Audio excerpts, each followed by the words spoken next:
Daniel 11's perfect because we see at the beginning it says three more kings will arise out of Persia, and then a fourth, and then when the fourth arises, he'll be far richer than the ones that came before it. It says the beast which you saw once was, now is not, and yet will come out of the abyss and go to its destruction. It's a big nugget there. Some of these kings would have been uprooted, maybe died. And if we're talking about the region of Iran today, and in terms of the supreme leaders, you have Khomeini, I believe his name's Khomeini or Khomeini, one that's died, the supreme leader that died in Iran, and then another one who's currently ruling Iran now. That's already like two ruling in that region. So yeah, over and over again, we're going to see that God is talking about this Assyrian guy, this Assyrian. When you bring in the Assyrian kind of descendant tree, or I guess that's the right word, him being an Assyrian, I think that makes perfect sense because we have Micah 5:5, we have Isaiah 11, we have all of these passages, and I think it's pretty funny, man, because when you talk to most people on this issue, they'll be like, oh, I think Joe Biden, I think Obama is the Antichrist, and you ask them why, and they're like, oh, he's Middle Eastern descent. People know within their heart of hearts that he needs to be Middle Eastern. That's the thing. When we let the Bible speak for itself, we understand that the Antichrist and this coalition of nations comes from the region surrounding Israel. Man, this is one of my favorite. When I saw this, it's one of my favorite connections, bro. Because literally, it's saying right here, a prophecy about Babylon, and then it's saying it's a prophecy against the desert by the sea. One thing that's important to note is that, and I brought to your attention Isaiah 19. When you read Isaiah 19, Christ is clearly judging Egypt, like without a shadow of a doubt. He's judging Egypt. Kind of paint the picture for what is going to happen. Like, okay, the Antichrist is going to come on the world scene tomorrow. What do you believe exactly is going to happen, and how quickly do you believe that this is going to take place?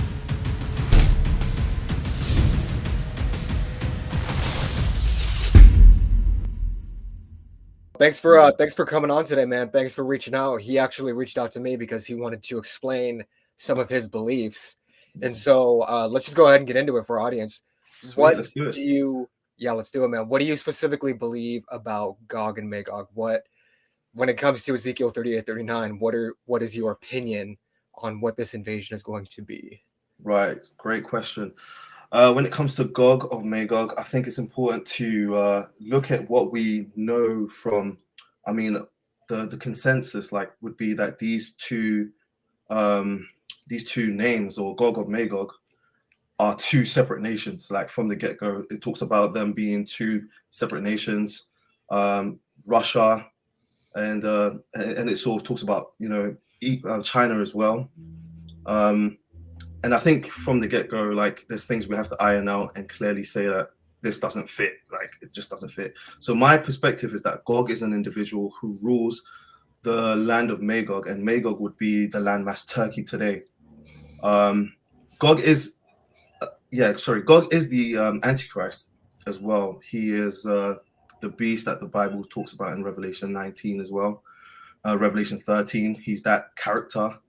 And also it's important to note that in Ezekiel 38, he's mentioned as a chief prince. That's a big thing. He's a chief prince because when we look at Daniel 12, we know that Michael is a chief prince as well. So this is not just a man, but it's an entity or a principality, and so it's important to note that because it talks about this beast as if he's gonna emerge out of the abyss, and the abyss is also a holding place for these demons, these angels. So when it talks about this beast coming up, we know that it's an entity that's coming up, and he's going to be given this kingdom. So I believe that Gog of Magog hasn't happened yet, and I think it's a separate. It's separate to the Gog of Magog battle that happens after the Millennial Kingdom as well.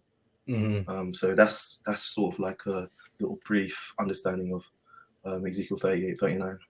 Totally. Yeah, I would agree with most of what you said. This is, once again, a really highly unpopular view, right? Because most people say the exact opposite. Gog is a specific individual. He's not the Antichrist. The invasion's going to happen before the tribulation, whereas people like us, we're saying the exact opposite. Right. So you briefly mentioned kind of the abyss. To you and your perspective, because when we look at Revelation 17, we see that the beast arises from the abyss. It specifically says the beast was, is not, and is coming again. So, Yeah. what is your perspective on the beast of Revelation 17 and also Revelation 13, Daniel 2, and Daniel 7? Perfect.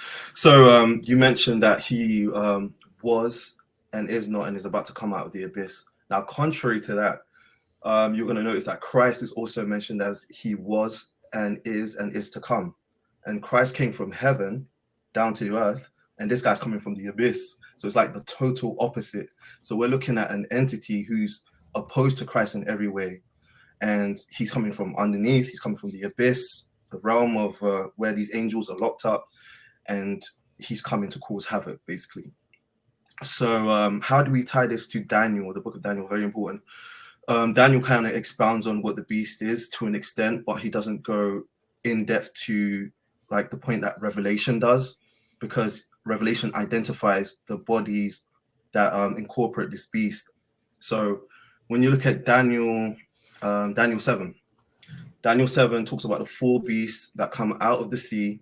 They're different from one another. And you have this fourth terrifying beast that is not described in Daniel. Now, like this might be a different view than most people, but I believe that these four beasts that emerge, that come out of the sea in Daniel 7, are these four horns of the goat in Daniel 8. Oh, wow. And the reason is because Daniel 8, I know it's a bit, do you know what I mean? Not everyone agrees. No, explain what, yeah, you're good. Yeah, I want to hear it. So the reason why this sort of understanding kind of stuck with me is because it says that the four horns, out of the four horns came one horn, one little horn, and this little horn basically comes out of one of the horns. And it's the same thing with the beast, because the beast, when the beast emerges, the fourth beast, out of the fourth beast comes the little horn. So it's important. So the little horn comes out of the fourth beast, and in Daniel 8, the little horn comes out of one of the horns. You see what I'm saying? So the little horn emerges out of both, sort of in both passages, but in Daniel 7, it's described as beast, full terrifying beast. But in Daniel 8, it's described as just the horns. And it's important to note that in Daniel 7 and in 8, it describes these horns as kings. The four beasts that emerge, they're kings. That's the thing. It says these kings are about to arise. It calls them kings, but it's a king that's ruling an empire.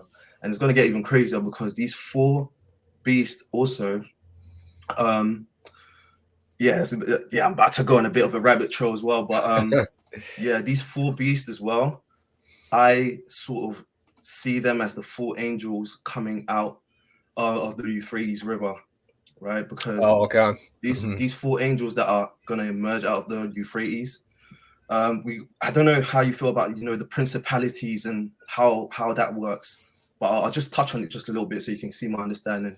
So anytime you see an angel that's locked in the abyss, or Satan, we know Satan's a principality as well, and he has nations that are under his power. He has nations with him, and he tried to offer these nations to Jesus.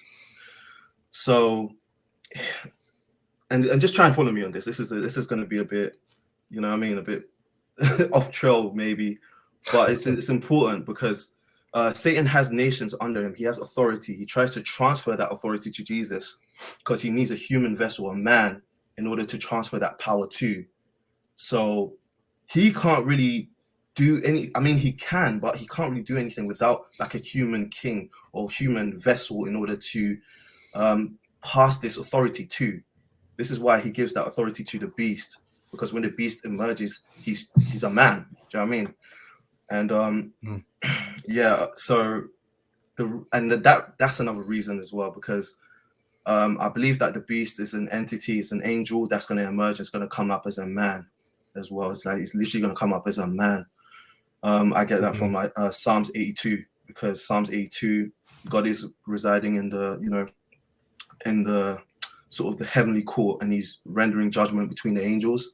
And he tells them at the end, they've been ruling unjustly over the nations. And we know as believers, we're facing against principalities and powers that rule in heavenly places. So the true war is against these principalities and powers. So at the end, God says he pronounces judgment on these angels and says they're going to die as men, and they unite with one purpose to destroy Israel. That's without a doubt. Psalms 83 talks about and lists all these nations as well. So these nations are all confederate. They're all one in one body, and they are, they have one consent, basically to war against God, literally trying to war against Christ, and ultimately destroy Israel, cut off Israel as a nation. So I agree with you.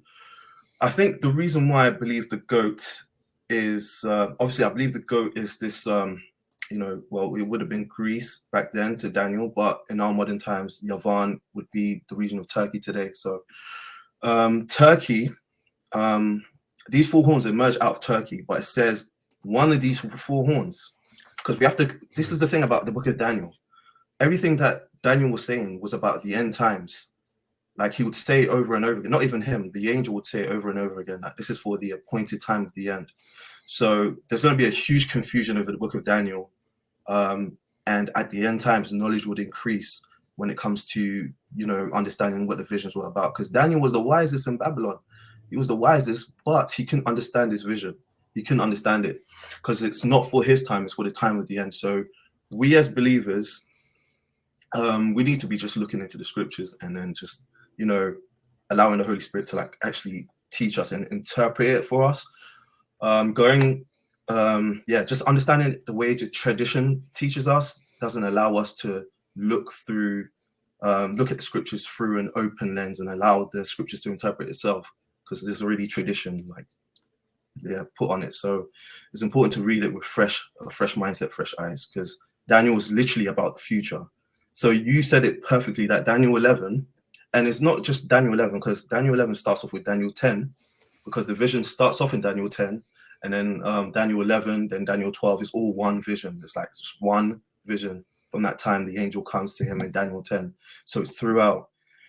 Daniel 11 is perfect because we see at the beginning it says 3 more kings will arise out of Persia, and then a fourth, and then when the fourth arises, he'll be far richer than the ones that came before it, and it will basically muster up the nations against Greece.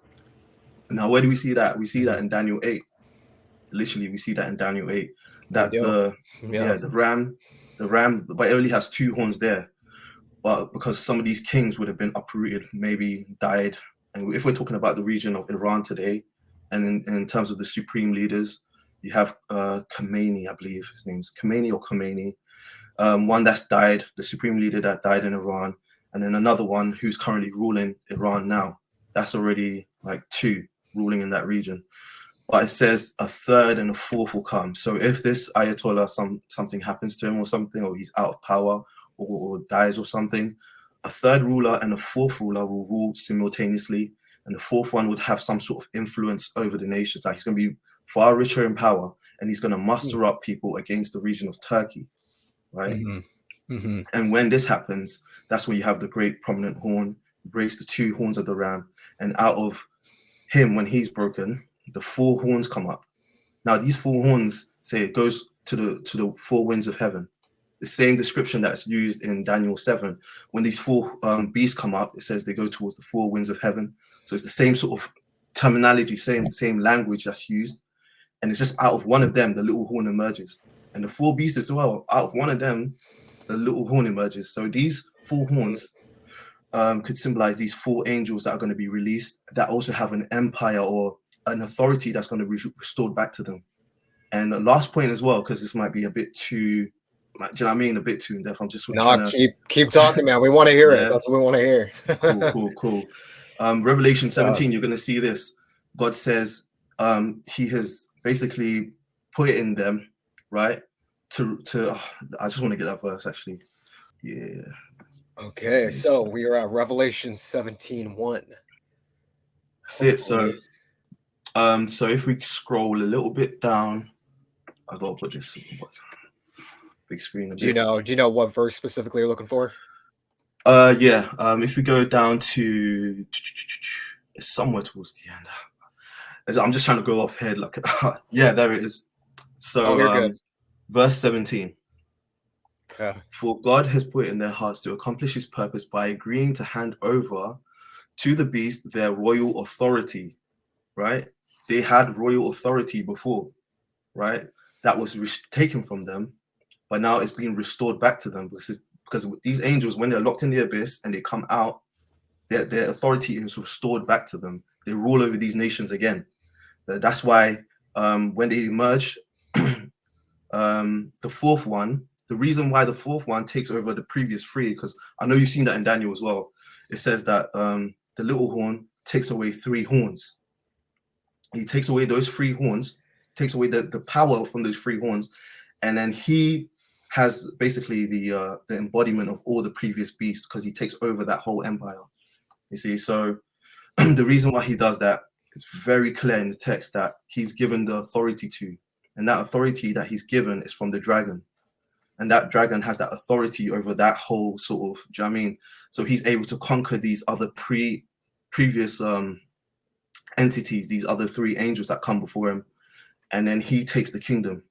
So that's why when it describes it in Revelation 13, he has the body of a lion, mouth of a lion, feet of a bear, body of a leopard, because he's taken that whole, you know what I mean? That's it. He's taken that whole authority. It belongs to him now. Most of this angelic conflict that's happening in the last days, especially we see in Daniel 11, there's kind of a human and an angelic aspect to it. That, I mean, I believe too, because we know in Revelation these angels are cast down from, you know, heaven into earth. It's going to be a massive demonic kind of invasion that's going alongside this antichristic invasion that's happening as well. So, but I think this is really interesting. I think it's interesting to probe you on your thoughts on Daniel 11, because in my perspective, I've always seen, you know, the 4 kings that arise out of, you know, this Turkish region, and the kings of Persia that arise to, you know, that it literally says butts out into the Middle East. That this is essentially talking about the caliphate. Now this is essentially talking about the Islamic revival of the Ottoman Empire. So I'm interested to see what you think, having given us all this information about the angels, about, you know, how the Antichrist is going to be, I believe you said he's going to be kind of possessed by an angelic being, possibly coming from the Euphrates River. So I'm interested, what then is the beast? Like, what is the nation? What is it the caliphate? What specifically is it? Yeah, so when I focus on what the beast is, like, I think Revelation 17 sort of gives us a good understanding of where this beast is coming from. So Daniel 17, you know, John is now trying to. I'm going to pull it up right here for you, brother. So do you know what verse you're looking at? Yeah, so we're looking at verse 8. So we're going to continue from verse 8. And then it says, the beast which you saw once was, now is not, and yet will come out of the abyss and go to its destruction. Right? So it says it once was, it used to exist. And remember, we're in John's time now. So we're looking backwards. It used to exist. Now is not. It doesn't exist no more. So something happened to this empire and to this entity where it's now in the abyss. And now John is saying it's going to come out of the abyss. So it's like, what empire is this? Like, what empire is John seeing? And he's saying it was, and it now is not, and yet will come out of the abyss. And that terminology, you know, Christ uses it for himself. Like, this is, you know, he was and is to come. You know, Christ is forever, like, do you know what I mean, living like he's always been there in eternity.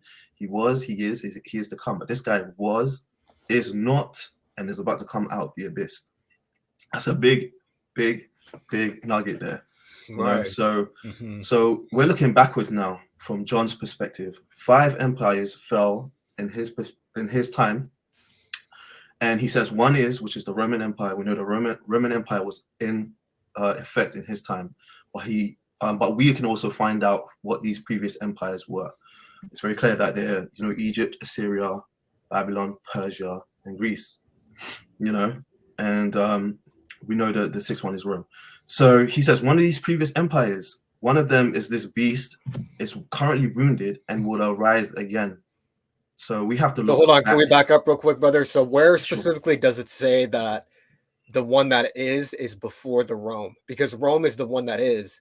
Could you just kind of clarify where it's saying that the one that is not is before that? Sure. Okay. If we can go back I'm trying to find that in the verse. I'm not seeing it. Oh yeah. Hold on, let's go. So it says the beast Yeah. which you saw once was, now is not, and yet will come out of the abyss. So you're saying Go to its when the destruction. beast says that now is not, it can't be referring to the Roman Empire because the Roman Empire was there when the vision was given. No. What we've done is just read the sort of we've read something that he's basically describing where this beast is coming from, but he goes in depth into verse 9. So if we read verse 9 to 10, it's going to clarify where this beast is coming from. Like, so he says, "This calls for a mind of wisdom. The 7 heads are 7 hills on which the woman sits." It's not talking about literal mountains. We know it means kingdoms. We're not talking about Rome or anything like that. We're talking about literal empires, because that's how they envisioned it. That's how these, they understood it at the time. So it says there are also 7 kings, 5 have fallen. So if we put ourselves in John's position, we have to look backwards 5, because he's saying 5 have fallen in his time. So the 5 that fell in his time was clearly Egypt, Assyria, Babylon, Persia, and Greece. So he says 1 is. Can you see that one there? 5 have fallen, Yep. 1 is. Mm-hmm. And he's so the one that was ruling in his time was number 6, Rome. And he says the other has not come yet. So he's saying another empire will come after Rome, and that empire hasn't come yet. It's still a futuristic empire that's going to come and take over, that sort of region. And it's important to note that a lot of these empires ruled over Babylon, ancient Babylon. So so basically John's saying that one of these empires is the beast, and he says that this beast once was and is not and is about to come out of the abyss. So in his time, he's saying it was, but it's not, and it's about to come out of the abyss. So this empire used to exist and now doesn't exist. So we have to look backwards, you see. So it can either be Egypt, Assyria, Babylon, Persia, Greece. And I think it's very important to notice that over and over again, God is always talking about this individual called the Assyrian. And if you look in the Hebrew, there's no definite article. It's just Ashur or or Syria. And I think one thing that's important to note is that, and I brought to your attention Isaiah 19. When you read Isaiah 19, Christ is clearly judging Egypt, like without a shadow of a doubt. He's judging Egypt. He comes into Egypt on a swift cloud, and he's just, the idols are tuttering at his appearance, and he's destroying things. He's destroying, the enemies within Egypt, but he's also saving the captives. And at the end, he's saying, Assyria, my people, Egypt, my people, Assyria, the work of my hands, and Israel, my inheritance. So he mentions Assyria there, but Assyria doesn't exist in our time. So yeah, over and over again, we're going to see that God is talking about this Assyrian guy, this Assyrian. In Numbers 24, he's mentioned. In Micah 5, he's mentioned. In Isaiah 14, he's mentioned again. He's mentioned throughout the scripture. And I think in Isaiah 19, he says something that this is the purpose I've purposed for all mankind, right? He's going to destroy the Assyrian in his land, something along those lines, that this Assyrian, and try not to get me wrong, this guy is going to take over that whole region. Do you know what I mean? He's going to take over that whole region. So it's basically a revival of the Ottoman Empire. But the thing is, this guy, his ethnicity or his background is Assyrian. I think it's important to note that he's from an Assyrian, background. So, I mean, what's your thoughts on that? I mean, when it comes to my thoughts, I think it's really good. I think we share a lot of the same similarities. I obviously believe specifically that it's speaking of, the 6th and the 7th king are specifically talking about the Ottoman Empire. That's how I would bring it. When you bring in the Assyrian kind of descendant tree, or I guess that's the right word, him being an Assyrian, I think that makes perfect sense because we have Micah 5:5, we have Isaiah 11, we have all of these passages. And I think it's pretty funny, man, because when you talk to most people on this issue, they'll be like, oh, I think Joe Biden, I think Obama is the Antichrist. And you ask them why. And they're like, oh, he's Middle Eastern descent. And so I think even if you accept the fact that maybe the Antichrist comes from a revived Roman Empire, people know within their heart of hearts that he needs to be Middle Eastern. That's the thing. And so I think when we let the Bible speak for itself, we understand that the Antichrist and this coalition of nation comes from the region surrounding Israel. That's right. And the Assyrian Empire, I mean, was in Turkey, but also reached out all across what was known as Elam, and Elam is Mm, a big deal within Bible prophecy. So this is all great. I think mm, we agree on the majors. I think we're kind of a little bit iffy on the minors.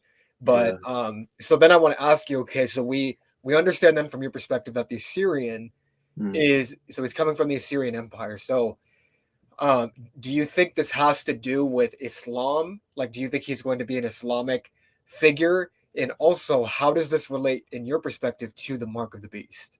Perfect. I think Islam is the mechanism he's going to use to subjugate, a lot of nations. I think he's going to gain influence with the nations because of it, because of Islam. I think Islam is just there for him to come and basically fill that role. Like that's all it is. It's basically the enemy setting up this religion, this false religion, so that when this guy does come, Islam is the mechanism for this guy to come and basically gain influence over the nations. Because we see in Daniel 11, you have Cush following him in submission. These nations are under his power, especially Ezekiel 38:39. Put Lydia, you know, sorry, Beth Togarmah, all these regions within Turkey as well. Within We Turkey. know where that is, Lydia. So it's like he gains over these nations, these Middle Eastern nations, as well as North African nations, right? And Daniel 11, there's something there that I didn't really notice before, but now I noticed it. So if we can go to Daniel 11 and just quickly read, I think it's from when the Antichrist emerges, when it starts talking about the King of the North, the Antichrist. King of the North. Is it he will be succeeded, verse 11? Is I that or believe 21? so. Yeah, that's right. That's right. He will be succeeded by a contemptible person. Mm. Okay. Yeah, that's it. So it says he will be succeeded by a contemptible person who has not been given the honor of royalty. He will invade the kingdom when his people feel secure, and he will seize it through intrigue. So this is, we know it's talking about the Antichrist from the get-go. So the part I want us to highlight on, if we scroll down a little bit,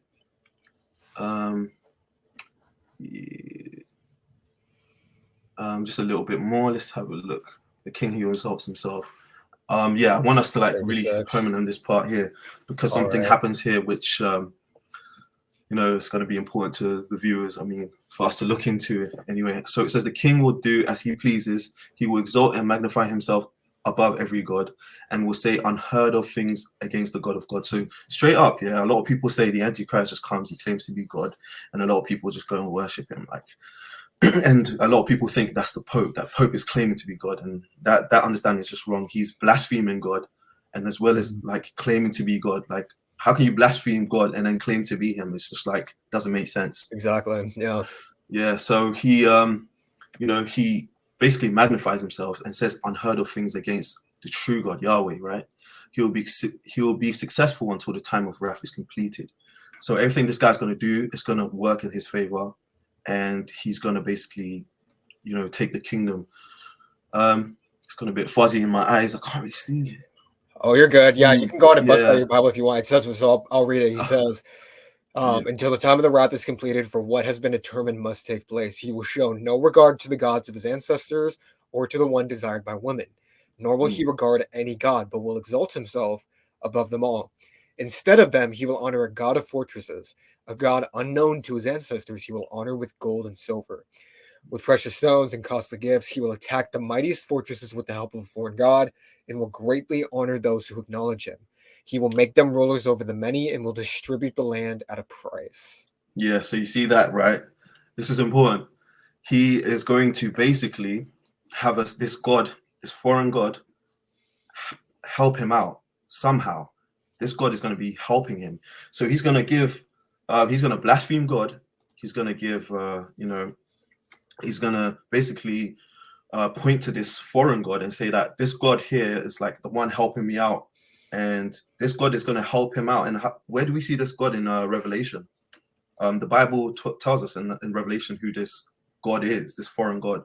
He's a god of war, a god of fortresses, and this god is basically going to empower him, help him to succeed over these kingdoms and stuff like that.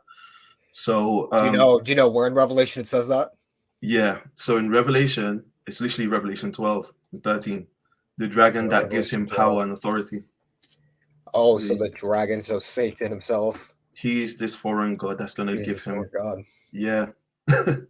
Gotcha. That makes sense. So we look at Revelation 12, or you're actually looking at Revelation 13, where we can actually, 13.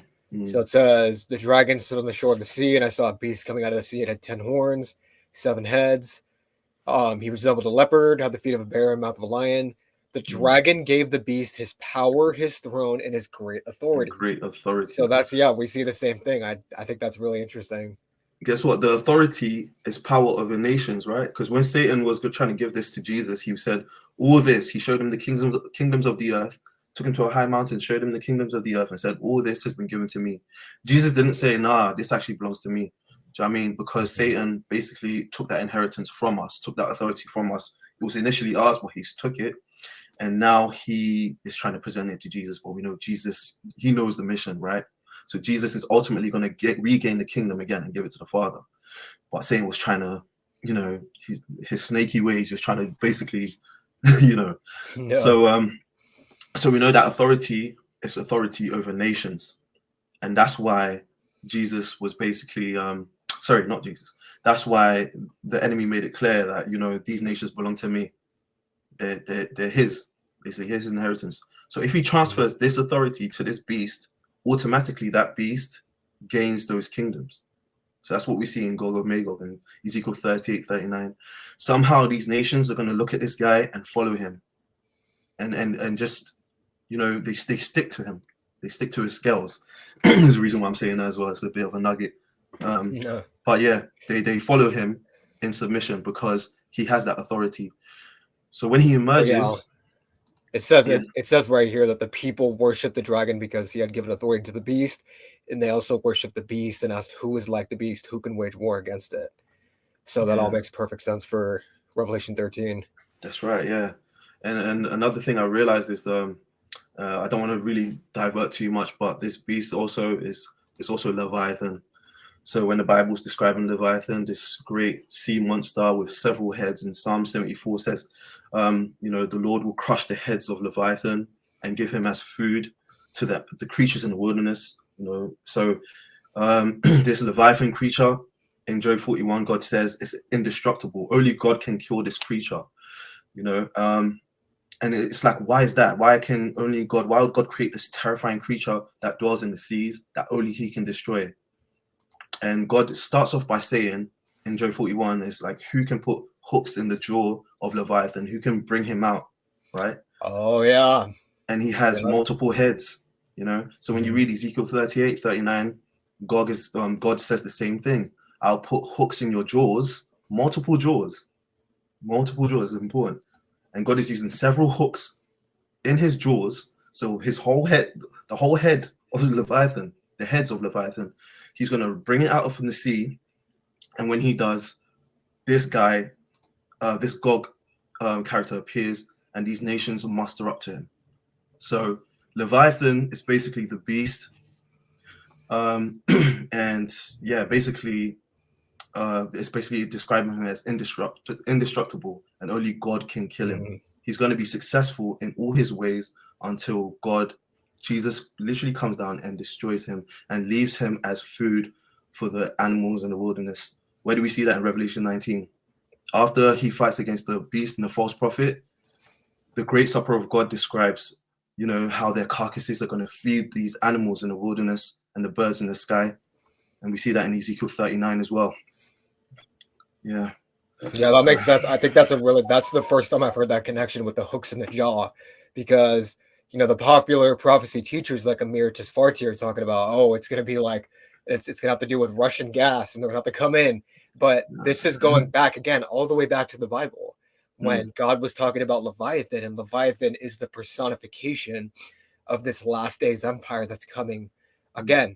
And so I think we can't really understand. So from what you've been saying, the beast is this Assyrian empire that's going to revive again under an Assyrian antichrist. And I think we need to bring in Mystery Babylon into this conversation because according to Mystery Babylon, she's literally writing the beast. Yeah. She is writing the Scarlet Beast of Revelation. So let me go ahead and pull up the verse right here that talks about Mystery Babylon. I believe it is Revelation 19. Go ahead. Yeah, I think 18, 19. Yeah, so there's a couple. I mean, 18 talks about Babylon at its height. 19 is talking about the fall of Babylon. That's right. Yeah. Yeah. So it's 17, Babylon, the woman and the beast. So basically says right here, one of the 7 angels who had 7 bowls came to me and said, "Come, I will show you the punishment of the great woman." Can't say it because I'll get banned. Who sits by many waters. With the kings of the earth committed adultery, and the inhabitants of the earth were intoxicated with the wine of her adulteries. So what does that mean, according to your perspective? According to my perspective, this woman that rides the beast, in order to understand her and her destruction, is mentioned in Isaiah 21, Jeremiah 49, 50, 51, literally talking about this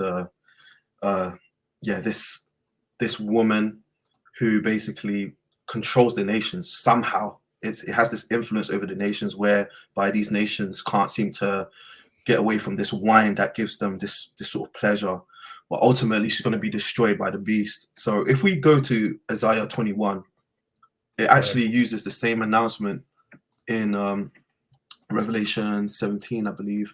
Revelation 18 or 19, where it says, "Fallen is Babylon, is Babylon." Again, it mentions Babylon being surrounded by the sea, and John is taken into the wilderness in Revelation. We have to bear this all in mind when we're reading it. So we're looking at. Do you know where specifically it's at in Isaiah 21? Yeah, I think it's if we go a little higher.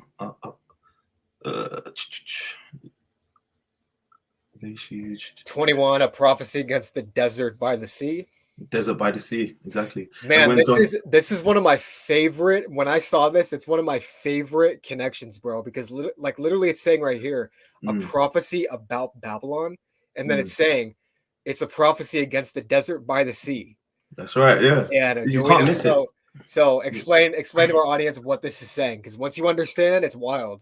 Yeah, it's truly wild. I mean, we don't need to do that much work. I mean, God's the word is all you need. Like, you just need to interpret the word with the word. So straight away from the get-go, it's a prophecy against Babylon, a prophecy against the desert by the sea. When John sees this woman, she's surrounded by what? Waters, right? And this woman basically is a city, a great city. And when John sees it, he's in awe. So we have to keep that in mind. So again, the area where she's located is a desert by the sea. We can't look into parched lands. This is not Western countries. We're looking at the Middle East. It says, like a whirlwind sweeping through the Southland, an invader comes from the desert, from the land of terror. A dire vision has been shown to me. The traitors betray, the looters take loot. And it says, Elam attack. We know where Elam is today. That's Iran, right? Iran attack, Media, lay siege. Again, same region. I'll bring an end to the groanings she caused. Again, talking about the same Babylon. At this, my body wrecked with pain. Pang seized me, like those of a woman in labor. And I think the bit that we need to look at is, I think it's down. I don't know if it's in verse 9, but this is important to see. It says, literally saying and we need to be watchers about these events. Like, we need to see the times we're in as a result, you know what I mean? These things are happening in our time. So verse 9, it says, look, here comes a man in a chariot with teams of horses, and he gives back an answer, Babylon has fallen. As soon as you see that, you just know straight away you got to go to, Revelation. And then you can see it's her destruction. It's talking about her destruction here. And now when you continue in the passage, it's giving you regions that are just in Arabia. A prophecy against Edom, right? Edom, also if you read Ezekiel 25, it talks about Edom being in the vicinity of Teman and Dedan. These are regions within Arabia, So anytime you see the destruction of Edom, you're going to see Teman, Dedan. God's going to cut it off completely from those regions. A prophecy against Arabia. So Babylon is not America. Like Yeah. Obama's not, but I've heard some wild things. I mean, like Obama used to have this car called the Beast, and people used to think, oh no, that Beast, that Yeah. Beast must be something to do with Revelation, like all these crazy theories. But Dude, you look at the most popular Bible prophecy movie in YouTube right now. It's literally called From Babylon to America, and it's oh no, it has like 6 million views, and it's like showing us how Babylon went all the way to America. And I just get so frustrated, dude, when I see it. I'm just like, yeah, it's just so often, and sometimes I'm like, oh, who else sees this view like the same way I do? I know. And it's a good thing I came across your channel, because all your stuff literally, it's like we're in agreement. Do you know what I mean? Like I see your views, I'm like, wow. And Well, that's what I'm also, saying. All you have to do is let the Bible speak for itself. It's a prophecy against Arabia. It's a prophecy against Edom, Duma, Sheba, Dedan. This is what the Lord says to me: within 1 year, as a servant bound by contract, all of the splendor of Kedar will come to an end. The survivors of the archers, the warriors of Kedar, will be few. The Lord of God of Israel has spoken. And of course, we know that Kedar is kind of the region in north central Saudi Arabia, kind of within that region. So the Bible's really clear, man. The Bible's clear about all of this. Really not even up for debate. So when we go back to Revelation 19, yep. So if we go back to Revelation 19, which is the ultimate fall of Babylon, this is what we see. Now that we know that, the desert by the sea is essentially Mecca, is that city, which you would agree. Let's see what it has to say. Oh, you know what? We're looking at the fall of Babylon. Let's go back to 17, my bad. So we'll look at 17. The angel carried me away in the spirit into a wilderness. Again, this term wilderness literally translates into a desert. It's the same. It's the same vision. There I saw a woman sitting on the scarlet beast that was covered with blasphemous names and had 7 heads and 10 horns. So this is all connected. So now that we understand that this woman is within the desert, it's within Arabia, can you connect the dots for our audience with what this means? Right. So, okay. John's taken into the wilderness. We know it's a desert, right? He sees this woman sitting on a scarlet beast. This woman represents a city, a location within the desert that's surrounded by oceanic water, right? So straight away, the connections we can see, she's dressed in a robe of purple and scarlet. And all these colors have meaning to it as well. Purple, if we look at the book of Judges, 7, 8, 9, the Midianites, in the battle with Gideon, they were wearing robes of purple, so it's like, wow, they wear robes of purple, and it's telling you, with Gideon, it's an end time passage as well. It talks about famine for 7 years and everything like that. It's more end times in the book of Gideon. We can touch on that. The Midianites were Saudi Arabia. That's what the Saudi Midianites Arabia, were. exactly. Again, in that same region, so the dots connect itself. And also scarlet as well. We know that's red. The dragon is red, and what scarlet sort of, for me anyway, my understanding of what scarlet is basically the hatred against God's covenant, the hatred against Israel.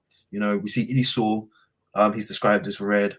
The dragon also, he's red because he has this enmity, this hatred for the woman. The woman represents Israel as well. So she has all these colors and things of decorating her, and she has a cup in her hand as well. Now if you go to Jeremiah, it mentions about this cup as well. I think it's Jeremiah 49. So Jeremiah we can 49. See her destruction in that as well, and it also gives the regions of where she's located. I think it's a very powerful passage. Jeremiah 49 right here concerning the Ammonites. Do you know which specific verse?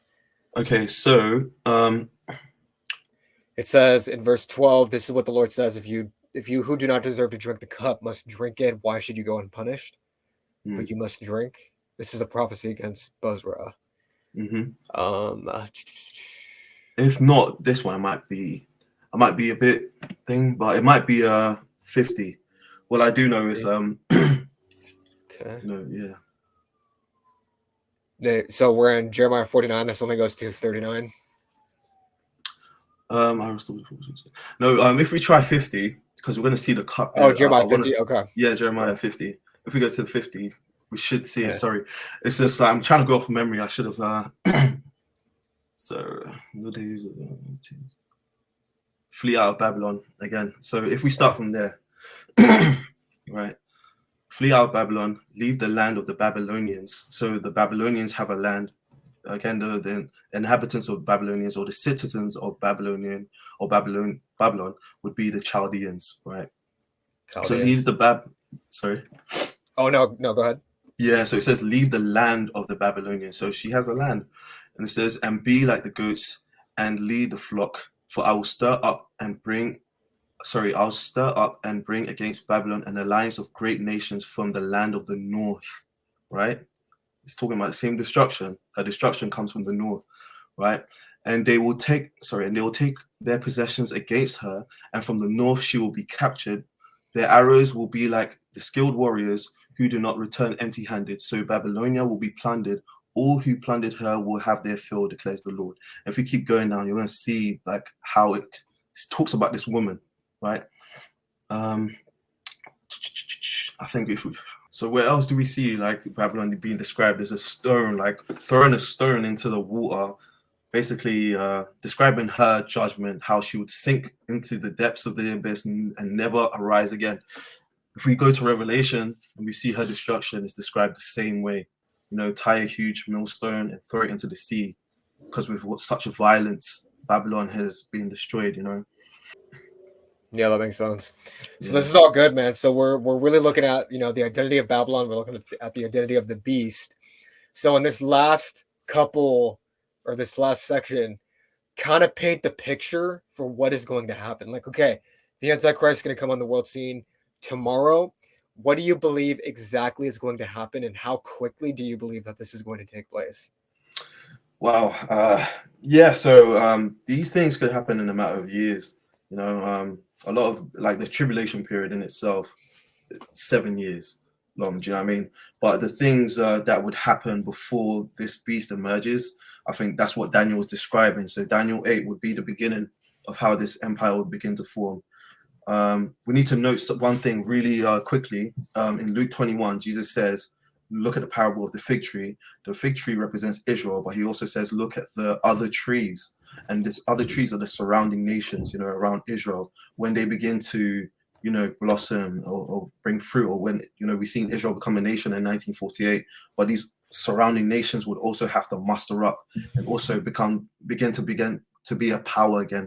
Do you know what I mean? So we see the nations that surround Israel also, they have this, they have this thing in them where they want to become this, they want to emerge as this, you know, empire again, and they're waiting for a leader. We know the leader that a lot of these nations wait for is the Al-Mahdi. So it's important to also recognize this Al-Mahdi figure that they have in the Islamic text, that he will rule for 7 years. He'll be accompanied with Isa and stuff like that.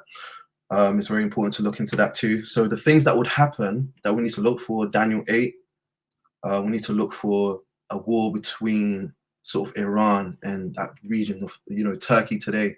When that happens, we see that the four horns emerge, and out of the four horns come this, the little horn. And this could happen at any time, sort of.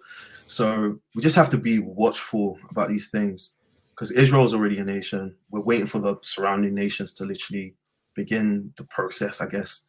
And that's what we see in Daniel 8. And the sequence of events will be Daniel 8, right? Then Daniel 9, because the four beasts would emerge then. And then Daniel, it starts from 10, but 11 talks about how they would literally, you know, how the kingdom would ultimately boil down to this final king of the north. And when he's given the kingdom, when he's given this authority by this foreign god, that's when he's able to conquer the king of the south as well. So this authority that he's given, he's going to exercise it in full strength, and he's going to go against the, you know, the people of the covenant. He's going to go against Israel, against Jerusalem, against the people of God. And the Bible's very clear. He's going to triumph against us, you know, for a time, for a season. So we need to be just watchful about those things. And that's how I kind of see it happening.